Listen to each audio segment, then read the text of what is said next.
wabarakatuh. Kembali lagi dengan saya, Nesa Lustianti dari Universitas Muhammadiyah Tangerang. Nah, di video kali ini saya akan menjelaskan hasil review dan analisis artikel yang keempat, yaitu dengan judul Corporate Social Responsibility atau CSR, IT Capabilities, dan Superior Performance terhadap Economic Performance. Video ini merupakan salah satu syarat untuk memenuhi tugas mata kuliah Seminar Penelitian Akuntansi dosen pengampu Bapak Ari Eksandi SEM AKT. Nah, untuk penjelasannya lebih lanjut, yuk kita simak. Nah, langsung saja kita bahas satu persatu, yaitu apa sih yang menjadi motivasi atau isu research gap, fenomena yang sedang terjadi sehingga peneliti melakukan penelitian ini. Yang pertama, motivasi atau isu. Nah, di suatu perusahaan tentunya memerlukan bantuan dana tambahan untuk mengembangkan dan memajukan perusahaannya dengan cara membuat kinerja ekonomi dalam suatu perusahaan sehingga terkendali sesuai dengan rencana dan selalu terkendali secara optimal, berjalan dengan efektif dan efisien. Nah, yang kedua yaitu fenomena. Di artikel ini, fenomena yang terjadi yaitu pada tahun 2007, yaitu PT SAT Nusa Persada Tbk berdasarkan data indeks sahamnya gabungan dari selama 29 April sampai dengan 3 Mei 2019. Nah, perusahaan ini masuk dalam kategori top losers karena harga sahamnya ini suatu perusahaan terkoreksi 32,14% dari harga saham sebelumnya, yaitu sebesar 760 per sahamnya. Nah, setelah sebelumnya 2018 itu harga sahamnya itu meroket hingga 964%, sehingga menjadi sentimen dengan kenaikan kedua tertinggi di BII. Nah, lonjakan kerugian ini dipicu oleh menggelembungnya beban bunga pinjaman yang sebelumnya 0% atau 0 rupiah sampai dengan sekarang yaitu 7,9 miliar. Nah, untuk research gap-nya yang pertama yaitu menurut Malvin dan Wijaya 2016 mengungkapkan bahwa berpengaruh positif terhadap economic performance, yakni untuk CSR berpengaruh positif terhadap variabelnya yaitu economic performance. Nah, untuk Analita dan Suryana yaitu 2014 IT capabilities berpengaruh positif terhadap economic performance.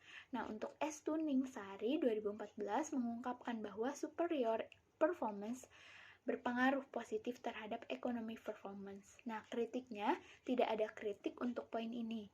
Untuk motivasi isu research gap atau fenomena.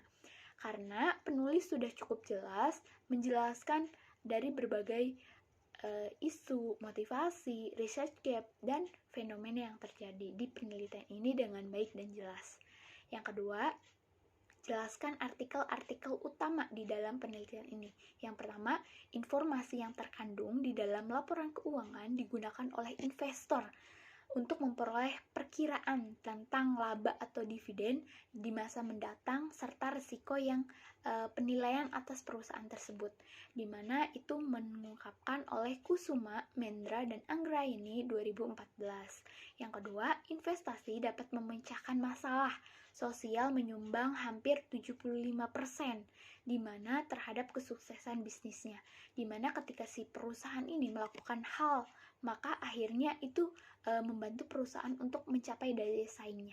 Ini diungkapkan oleh Sunario Nugroho dan Irham 2015. Yang ketiga, informasi telah menjadi aset utama di mana setiap organisasi dan perusahaan hasil dan keputusannya itu manajemen sepenuhnya bergantung pada informasi. Ini menurut Kim 2011. Informasi teknologi atau IT memainkan peran yang sangat penting di dalam suatu sosial dan perubahan ekonomi. Ini merupakan ungkapan dari Herwiyanti 2015. Perusahaan dengan kemampuan IT yang unggul dapat meningkatkan efisiensi dalam proses bisnis, mengurangi produk dan biaya layanan, mungkin dengan melalui akumulasi, investasi, dan penyebaran IT sebelum penurunan ekonomi. Ini menurut Analita dan Suryana yaitu 2014. Nah, di mana tiap perusahaan akan berupaya untuk meningkatkan kemampuan daya saingnya menjadi perusahaan yang unggul, yang mempunyai daya saing yang unggul di kelas dunia. Ini merupakan dari ungkapan dari Sudarma 2012. Yang selanjutnya, Badan Utama Literatur dan Manajemen Strategis hanya mengakui dua pola hubungan, yaitu keunggulan kompetitif dan kinerja superior, menurut Durand 2017. Nah, kinerja superior ini merupakan sebagai bentuk keunggulan kompetitif dalam berkelanjutan di dalam perusahaan, di mana ini diungkapkan oleh Sandra 2016. Selanjutnya, competitive advance merupakan kemampuan yang diperoleh melalui karakteristik dan sumber daya suatu perusahaan untuk memiliki kinerja yang lebih tinggi, lebih unggul dibandingkan dengan perusahaan lainnya. Ini dikatakan oleh Bill Gates 2017. Nah, yang ketiga, apa sih yang menjadi kebaruan atau novelty dari penelitian ini? Nah, hubungan yang sangat kuat antara kesuksesan di perusahaan, tambahan modal, pinjaman, kinerja ekonomi perusahaan, serta tingkat harga saham perusahaan untuk meningkatkan kemampuan untuk menjadi perusahaan yang unggul di kelas dunia. Nah, selanjutnya untuk kritiknya yaitu penelitian tidak menjelaskan secara novelty. Penelitian pada bagian abstraksi dan pengantar penelitian. Novelty ini tersirat karena secara implisit diisi penelitiannya. Nah, selanjutnya, apa sih research gap atau research question perumusan masalah? Yaitu apakah corporate responsibility atau CSR mempengaruhi potensi economic performance? Apakah IT capabilities mempengaruhi potensi economic performance? Dan yang ketiga, apakah superior performance mempengaruhi potensi economic performance? Nah, kritik ini peneliti sudah cukup jelas menjelaskan novelty-nya di penelitian ini. Nah, selanjutnya yang kelima yaitu apa sih yang menjadi tujuan penelitian ini dilakukan, yaitu yang pertama untuk mengetahui hubungan corporate ke social responsibility terhadap economic performance, untuk mengetahui apakah hubungan ethic capabilities mempengaruhi potensi ekonomi performance. Yang ketiga untuk mengetahui apakah superior performance mempengaruhi potensi ekonomi performance. Nah, kritiknya sudah jelas, peneliti sudah menjelaskan antara tujuan penelitian yang satu dengan yang lain di dalam hipotesis dan di bagian terpisah secara implisit. Nah, yang keenam, apakah kontribusi dari penelitian ini? Yaitu yang pertama, dari studi ini fokus menjelaskan hubungan antara pengaruh CSR, IT capabilities, dan superior performance terhadap economic performance. Yang kedua, serta peran economic performance, CSR, IT capabilities, dan superior performance. Nah, kritiknya, peneliti hanya menjelaskan secara general saja. Seharusnya untuk kontribusi disampaikan lebih spesifik lagi di penelitian ini. Nah, selanjutnya, apakah grand teori yang digunakan di dalam penelitian ini? Di dalam penelitian ini menggunakan 3 grand teori, yaitu teori stewardship, sinyal, dan legitimasi. Nah, teori stewardship itu teori yang menggambarkan si suatu manajer tidaklah termotivasi untuk melakukan tujuan-tujuan individunya, tetapi lebih ditunjukkan kepada kepentingan bersama, kepentingan organisasi dan sebagai keinginan pemilik modal atau prinsipal. Selain itu, perilaku ini tidak meninggalkan organisasinya sebab pengelola modal berusaha mencapai sasaran organisasinya. Ini teori memiliki keterkaitan dengan variabel ethic capabilities dan superior performance dengan pentingnya berpedoman mengutamakan kepentingan jangka panjang kelompok organisasi atau di atas pribadinya, seperti peningkatan penjualan atau profitabilitas. Ini dinyatakan oleh Gumanti dan Zimber, yaitu 2018. Nah, untuk teori sinyal, yaitu signaling teori, dengan demikian teori ini berkaitan erat dengan variabel economic performance, di mana terletak pada informasi yang dikeluarkan si suatu perusahaan untuk mengatur kinerja ekonomi perusahaan yang dapat menjadi sinyal dari pihak luar perusahaan, terutama bagi investor agar mau menginvestasikan sahamnya atau modalnya di perusahaan kita, sehingga kita memberikan pertumbuhan dividen maupun perkembangan harga sahamnya perusahaan sehingga meningkatkan kinerja ekonomi perusahaan. Ini diungkapkan oleh Hainun dan Nurdianwansyah, yaitu 2014. Selanjutnya, teori legitimasi, yaitu legitimasi teori, yaitu berkaitan sangat erat dengan variabel CSR, di mana terletak pada tujuan hubungan dua arah atau lebih si suatu perusahaan dengan masyarakat. Sedangkan untuk CSR itu sendiri menyerukan adanya legitimasi menyeluruh antara perusahaan dengan sosial atau lingkungan sosialnya. Ini diungkapkan oleh Hainun dan Nurdian Yuansyah 2014. Nah, untuk kritiknya, peneliti sudah cukup jelas menyampaikan grand teorinya yang digunakan di dalam penelitian ini. Yang kedelapan, jelaskan keterkaitan grand teori digunakan dengan penelitian yang sudah atau yang sedang dijalankan, yaitu teori sinyal, keterkaitan variabel economic performance, di mana informasi yang dikeluarkan perusahaan mengukur kinerja ekonominya. Untuk teori legitimasi berhubungan dengan langsung CSR, di mana teori ini berhubungan aktivitas perusahaan dengan lingkungan sosialnya. Sedangkan untuk stewardship itu keterkaitan variabel superior dan etika capabilities, sehingga mengutamakan kepentingan panjang kelompok dibanding kepentingan pribadinya. Untuk kritiknya, di sini peneliti sudah cukup jelas menjelaskan hubungan grand teori dengan penelitian ini.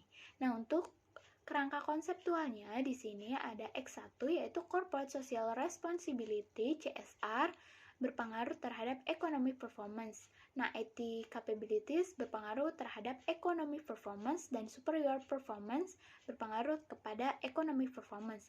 Di mana untuk kritiknya, penelitian tidak membuat kerangka konseptual sehingga tidak dapat memberikan petunjuk atau gambaran bagi si pembaca. Jadi pada dasarnya tujuan konseptual ini kan untuk merumuskan konsep di mana mendasari penyusunan, pengembangan SAP selanjutnya dapat disebut standar dari penelitian tersebut. Nah, tujuannya untuk sebagai acuan bagi para pengguna laporan keuangan, mendefinisikan informasi yang disajikan di dalam penelitian tersebut dengan jelas. Nah, untuk yang ke-10, apakah hipotesis penelitiannya? Untuk H1-nya, corporate social responsibility berpengaruh positif terhadap economic performance. H2-nya, IT capabilities berpengaruh terhadap economic performance. H3-nya, superior performance berpengaruh positif terhadap economic performance.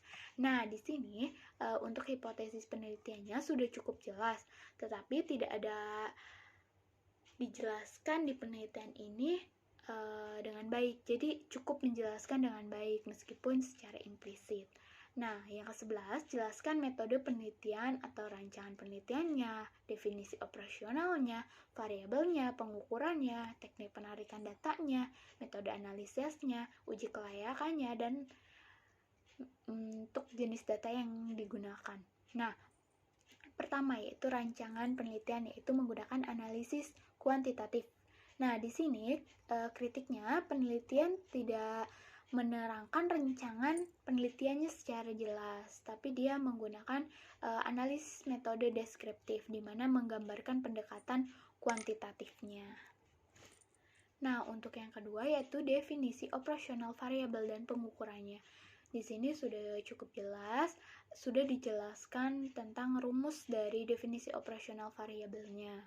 Nah, untuk yang ketiga yaitu teknik penarikan sampel, di mana penarikan sampel ini menggunakan teknik purposing sampling, yaitu penelitian ini menggunakan data manufaktur, perusahaan manufaktur yang terdapat di BII 2014 sampai 2018. Nah, kritiknya, peneliti sudah cukup jelas menjelaskan penelitian ini, dari mana penarikan sampelnya, berapa sampel yang digunakan oleh si peneliti. Nah, untuk unit analisisnya yaitu dia mengambil 16 perusahaan manufaktur di BII tahun 2014 sampai 2018, di mana kritiknya peneliti sudah cukup jelas menampilkan unit analisisnya. Nah, untuk jenis datanya, itu sendiri di penelitian ini adalah data sekunder, perusahaan manufaktur yang dikumpulkan dari sumber dan menggunakan teknik dokumentasi, di mana meneliti berbagai laporan keuangan setiap perusahaan manufaktur yang ada di BII 2014 sampai dengan 2018. Nah, peneliti sudah cukup jelas ya di sini menampilkan dengan jelas, rapi, tapi secara implisit. Nah, untuk uji kelayakan modelnya yaitu analisis regresi data panel, di mana si peneliti sudah cukup jelas menampilkan uji kelayakannya. Nah, untuk uji atau metode analisis datanya di sini ada uji Chow, uji Hostman, dan uji Lagrange multiplier. Nah, untuk uji Chow itu sendiri di sini sudah dijelaskan untuk cross section F statistiknya, cross section C-square-nya sudah dijelaskan untuk probabilitasnya. Nah, untuk uji Hostman. Nah, untuk uji Hostman, F-value-nya, cross-section-nya, random lebih besar di antara alpha yaitu 0,05, maka H0-nya diterima.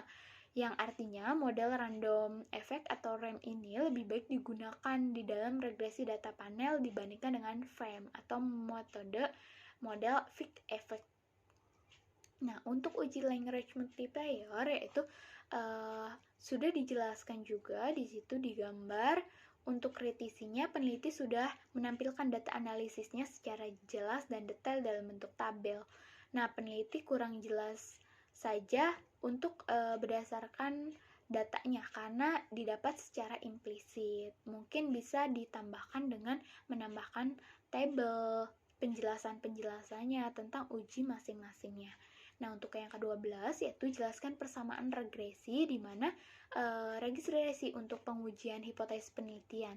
Nah, di sini sudah ditemukan persamaan regresinya yaitu EP sama dengan C plus CSR kurangi IT capability plus superior performance ditambah EIT, yaitu kritisinya untuk peneliti ini tidak cukup jelas menyampaikan persamaan regresinya. Jadi untuk persamaan di atas itu hasil dari penilaian reviewer atau pembaca.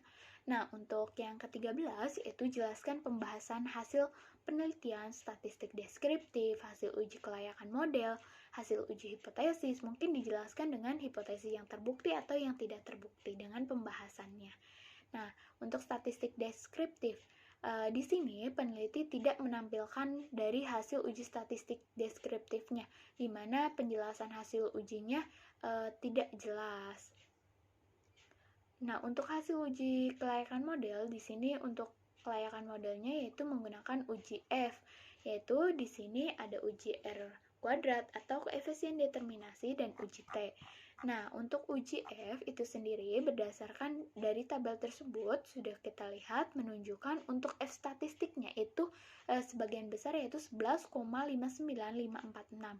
Sementara untuk F tabelnya itu tingkat alfanya yaitu 5%. Nah, sehingga dengan demikian F statistiknya yaitu 11,59546 itu lebih besar daripada F tabelnya yaitu 2,72000 dengan F statistik probabilization-nya itu 0,0002. Nah, sehingga untuk variabel independennya di penelitian ini terlihat. Nah, untuk corporate social responsibility, ethical capability, dan superior performance secara bersama-sama memiliki pengaruh positif terhadap economic performance. Nah, untuk uji R kuadratnya atau koefisien determinasi yaitu di sini sudah cukup jelas R square-nya itu 0,286916. Artinya bahwa variasi perusahaan naik turunnya pengungkapan economic performance dijelaskan di CSR yaitu sebesar 28,7%. Sementara sisanya di luar variabel itu yang tidak diteliti. Nah, untuk uji T-nya cukup jelas.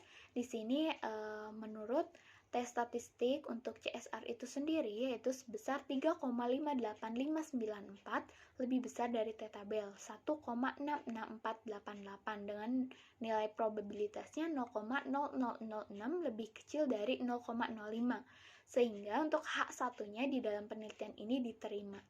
Yang kedua, nilai tes statistik IT capabilities sebesar 0,095318 artinya lebih kecil dari T-tabelnya itu 1,6648 dengan nilai probabilitasnya 0,1550 lebih besar dari 0,05 di mana H2-nya di dalam penelitian ini ditolak.